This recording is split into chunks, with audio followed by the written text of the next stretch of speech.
बिस्मिल्लाहिर्रहमानिर्रहीम। अस्सलाम वालेकुम। आज हम बना रहे हैं चटपटा सा कनौर नूडल्स।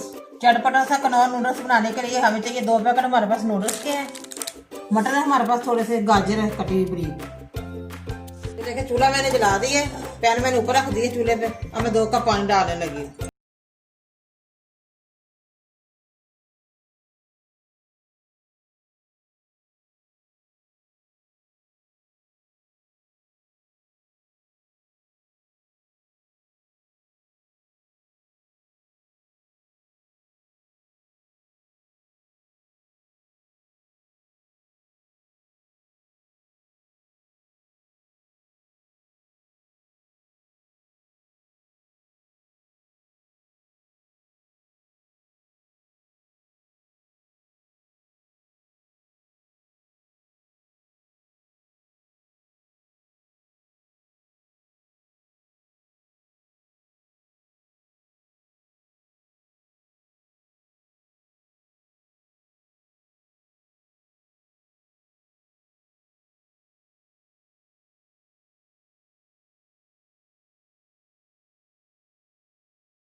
तैयार हो गए हैं चटपट से।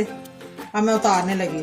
चूल्हा मैंने बंद कर दिया। माशाल्लाह वेजिटेबल नूडल्स हमारे रेडी हैं। बड़े मजे के बने हैं, बड़े टेस्टी बने हैं। आप भी प्लीज जरूर घर पे ट्राई करें और मुझे कमेंट करके बताएं कैसे बने हैं। मुझे लाइक करें, सब्सक्राइब करें। मेरे वीडियो को देखने के लिए घंटी का बटन दबाएं। कल फिर मिलेंगे नई रेसिपी के साथ। दुआओं में याद रखें। पाकिस्तान जिंदाबाद।